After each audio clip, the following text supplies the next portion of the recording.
Okay, I'm back. I'm just gonna sit on the bully pulpit. So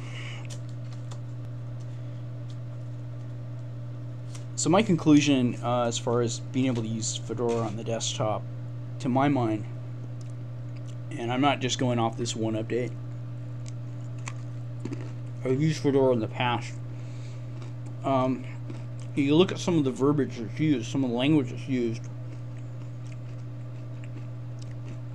just to get Flash installed. I don't know who wouldn't want to watch a YouTube video, and frankly, there's no cost to getting the Adobe Flash.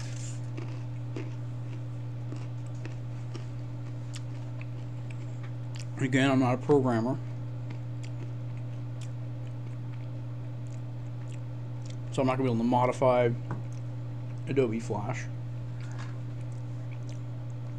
I don't think that the bugs are living forever in Fedora, as from Eric Raymond's angle, is a reason to use free software. The bugs live forever now, they don't. I've been using Flash for a while now, and I think it works just fine. And I like the result, at least what I see. Now, whether it's green and energy use, that's a whole different story, but you know, we're just talking about use, we're not talking about prevention of use.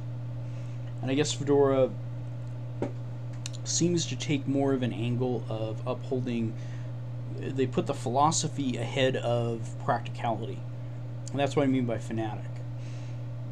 I don't necessarily mean it in a derogatory sense. That's the way I view it. So, you have, I have at least an Intel processor. I have an HP. I don't know if I have an most people wouldn't know if they had an Intel video card. I happen to know I have an ATI. Okay, there's been no offers at all in Fedora for me to get on Fedora 12 for me to get the drivers for my ATI card at all. No mention of it. Not even proprietary drivers are available. Give the user the choice whether they want to, you know,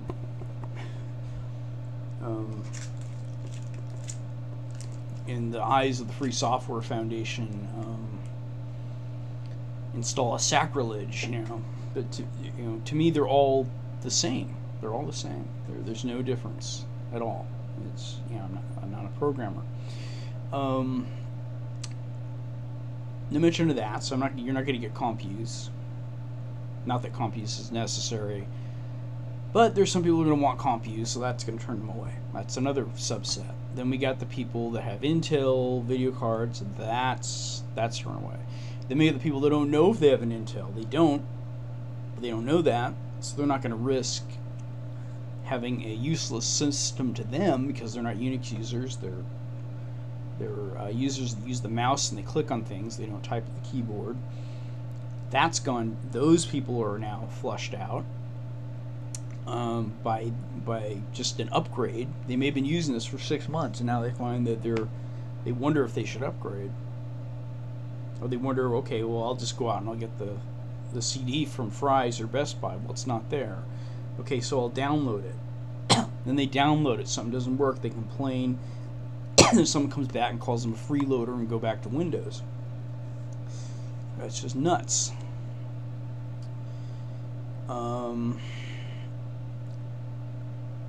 Anyway, so now even with Fedora, I've got a little bit of experience. I don't know if I probably can't overcome the Intel video driver problem, if that was my problem.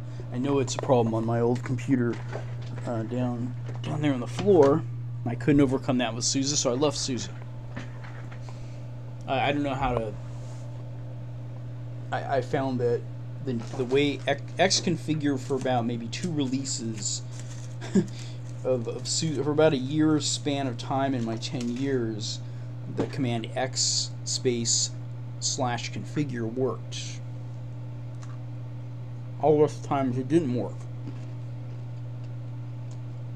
So that leaves you with having to manually edit your X configuration file.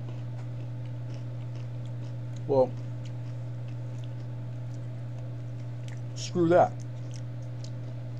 Because I don't know how to do it. I've tried it several times. It's never worked for me. Ever. When I've ever manually tried to configure X by editing the configuration file. Never.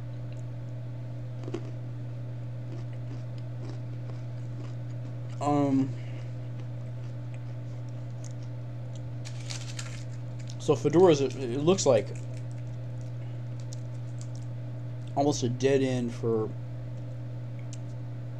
a desktop user that wants to use a mouse for graphical user interface programs, which includes using a camera, as far as I know, being able to view what's come out of your camera.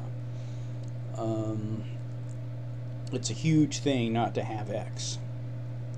You might as well install NetBSD if you don't have X.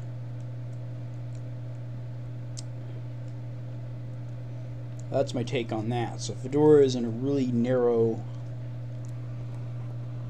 situation. Now getting back to this. So now it's telling me if I'm going to go from it says I can upgrade my distribution from Fedora 12 to Fedora 13. And there probably are procedures here. And I'll print this page out. I happen to be lucky. I have an ETI card. I don't have NVIDIA and I don't have Intel. But another funny thing, and I've still forgotten to comment on Shuttleworth's comments. Another funny thing is I think that there are 2 Intel employees, if not board members, that are part of the X consortium. So why on earth would there be any problem at all with the Xorg consortium? Why at all would there be any problem with those drivers is beyond me. It boggles my mind. Okay. Okay. Now to comment on what Shuttleworth said. Shuttleworth was criticized by, I don't know, just basically individuals that have been kind of, maybe the Free Software Foundation. He had just released some kind of statement. If I remember right, maybe I should get to this exactly correctly, but I know what I'm going to say already. Mark Shuttleworth is the person that of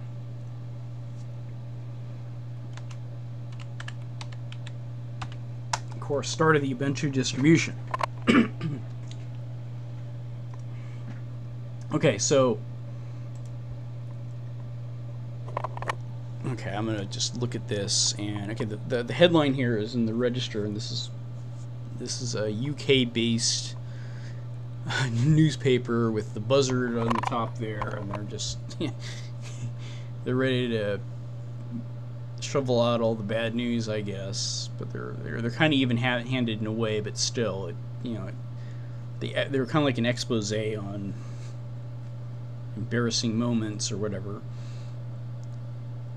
And it's saying that user creator Mark Shuttleworth has defended Canonical's lack of participation in GNOME against accusations of riding the coattails of the project's #1 maintainer, Red Hat, the thing we were in just now.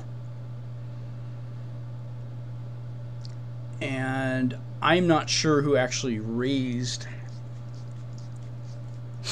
the issue for him to respond to. You understand? At least it's not showing. I don't know. Maybe some people from Red Hat, sent out the ballistic missile, and he's responding. I don't know, but nonetheless, he's responding to that, and his response.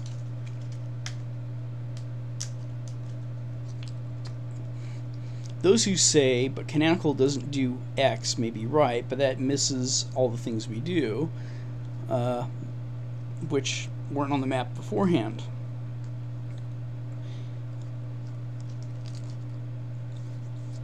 Okay, so there was some. Okay, here it is. Neary Consulting did a GNOME census in July and showed that Canonical ranks 16th in the list of GNOME committers, but they're probably the #1 Linux distribution with the default desktop of GNOME. which in and of itself is a bold choice.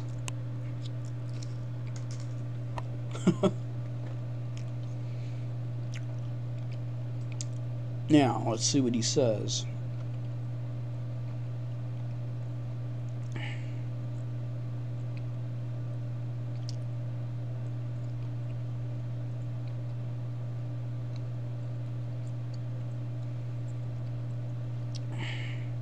There was something missing. It got articulated as marketing, sometimes as end-user focus. I remember thinking that's what I could bring. So what Shuttleworth is saying, again, I don't want to speak for anybody, but my take on this is Shuttleworth is saying, yes, you guys contribute code, but who uses it? I'm making it usable. People like the way I've brought it out there, so people actually get to use this software you're working on.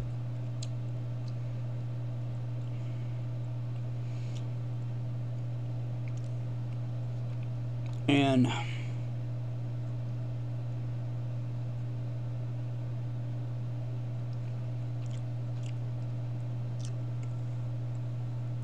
he's right. I mean, let's take a look at what's going on here with this update. I don't know what the hell is happening with this update now. Something's loading. I don't know what it is. I've been talking here for 20 minutes and nothing's happened. Where's it loading from? And none of the things that I want to use come with Fedora by default. And when I want to use them, I get a lecture about how the software isn't open source, and I can give a damn. I really can't. You know, I don't care. And so, if doing an upgrade in place is going to break this thing, and I can't easily find a DVD or CD, and I got to download a DVD from the Fedora project, and then if something doesn't work and I complain, I'm going to get browbeated for it. The only place I've been able to find Fedora is I have to go down to the Micro Center and get a magazine with the best of Linux in it, Linux format, Linux user, one of those two mags, and then then I gotta see, well, what CD do they have in there this time? It's the only way I can get a distro without downloading it. If we're talking about, and yes, I do have a T1 line, but I am, you know, and I got a maybe 130K at home, but I gotta knock everybody else off the internet just to download a DVD to get what? This result is not even as good as the Ubuntu result. Now, I'm not specifically isolating the availability of the DVD or CD just on Red Hat. Ubuntu, same situation. I can't just go to Fry's and get a CD or DVD and just pop it in there. I've recently been able to buy Slackware 13.1. I've recently been able to buy, you know, or what do I have to do? Wait for it to ship in the mail? I gotta wait a week? Why can't it, you know? So, and the reason why these vendors aren't selling it anymore is because they sit on the shelves and they get old and they end up having to throw them away because they're outdated. I mean, think about, you have a 6-month release cycle, but no one's buying the operating system, or hardly anybody's buying the operating system, so maybe you just buy one or two, if at all, and that's it. So, you know, and if you have to, you know, I probably would never even tried, okay, let me stop here and start again.